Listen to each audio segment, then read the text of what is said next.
everyone and welcome to the first day of the Family Fun Weekend. I'm Liz and I'm the Learning Officer here at the Firing Line Museum in Cardiff Castle.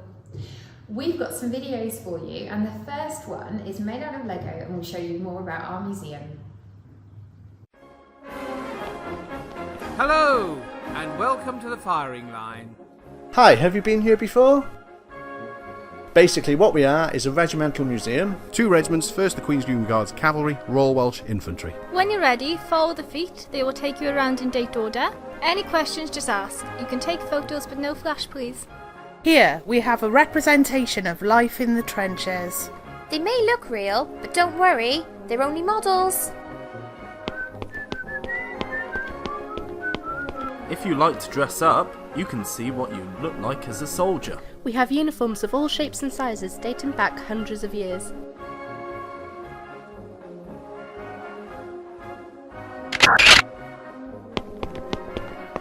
If you're interested, there is a talk in the Waterloo Room.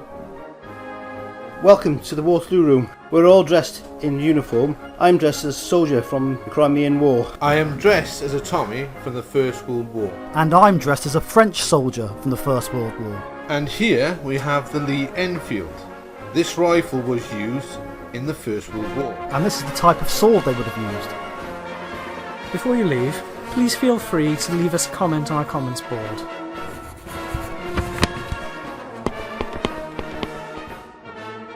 We have lots of souvenirs in our shop to remind you of your trip, even those soldiers. Thanks for coming.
The American War of Independence started in 1775.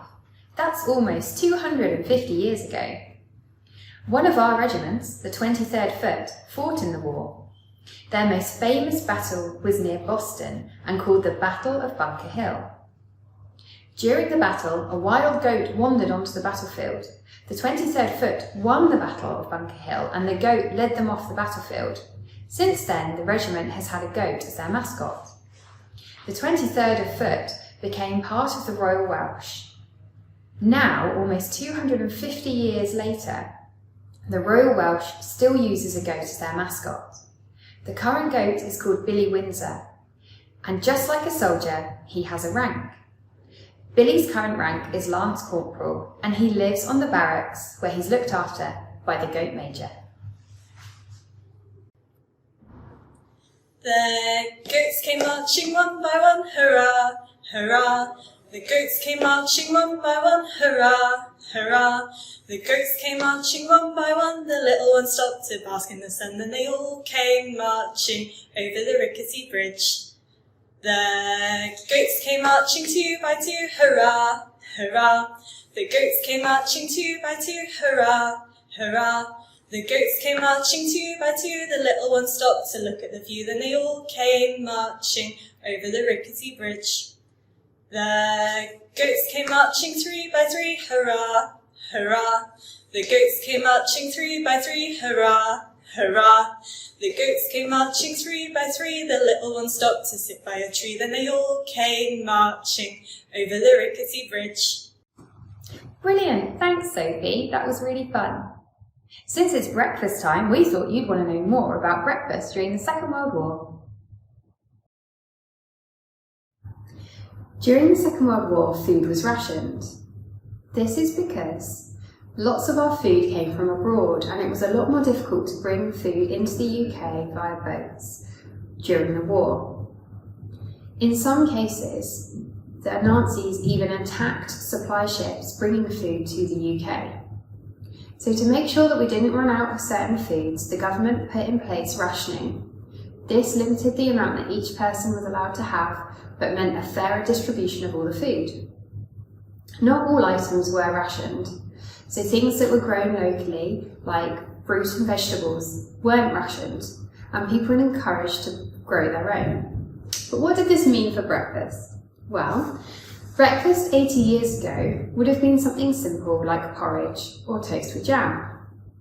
Porridge was not rationed because it's made out of oats, and you can either make it with milk or water, or a mixture of the two. Water again was not something that was rationed, but milk was.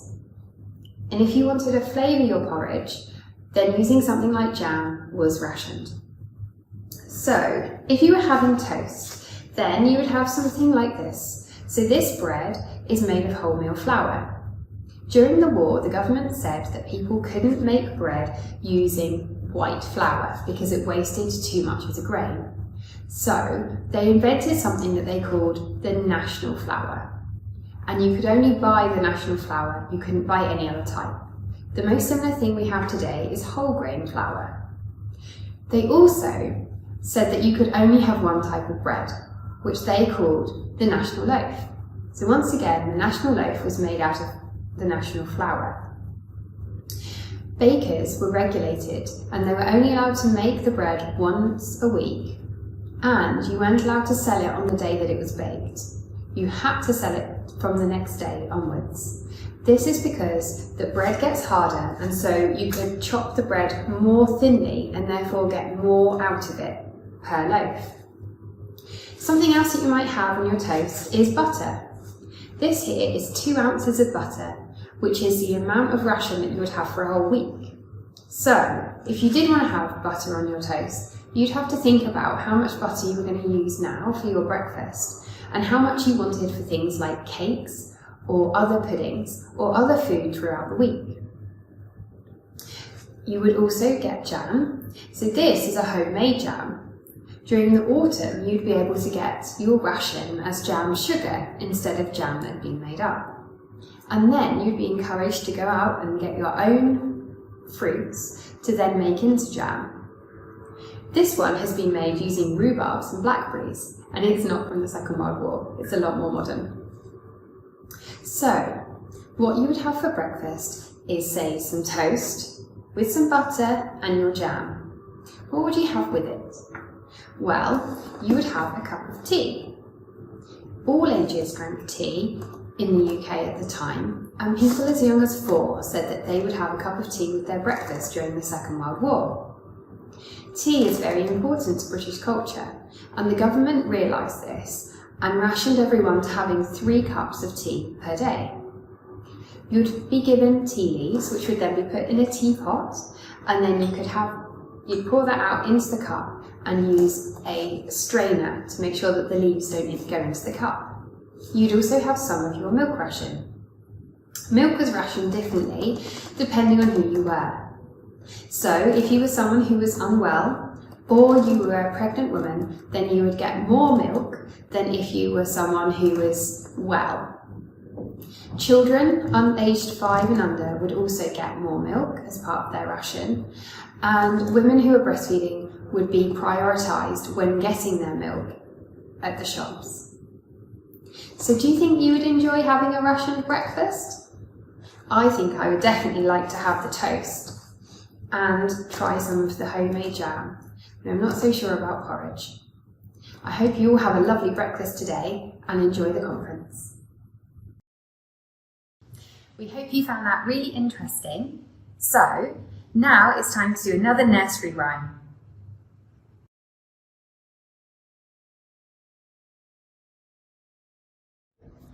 The grand old Duke of York, he had 10,000 men. He marched them up to the top of the hill.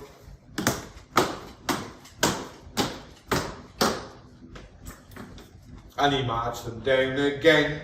And when they were up, And when they were down, they were down. And when they were only halfway up, they were neither up nor down.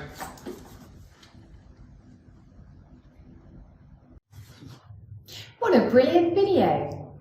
Today we've said quite a few specialist words, and so I thought it would be worth telling you more about them.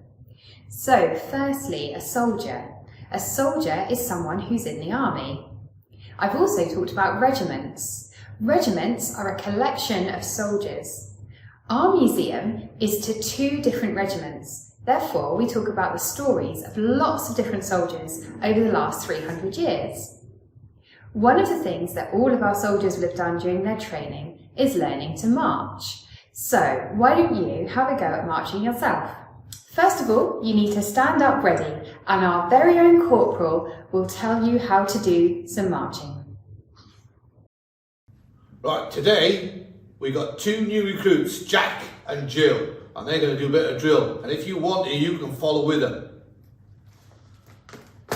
Squad! Squad! Jack! Squad! Squad! Jack!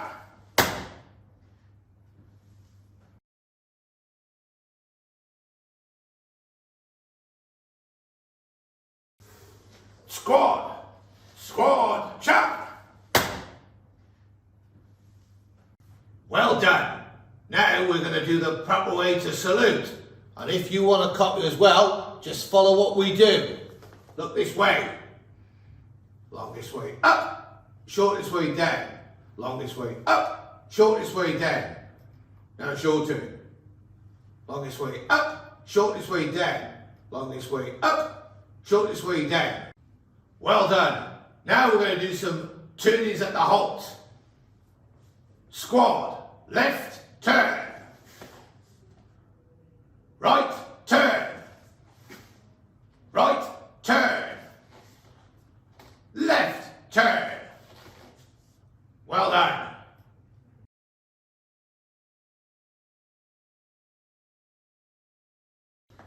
Left, turn. Right, turn.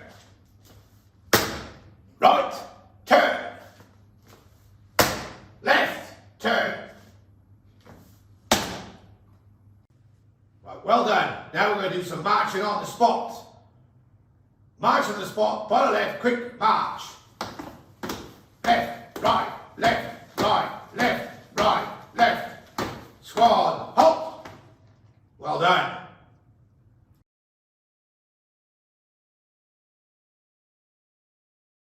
March on the spot. Left, right, left, right, left, right, left. Squad. Hop. Wow, that's everything that we have time for today. So we hope that you join us tomorrow for more songs and stories. But before we go, we have one more challenge for you.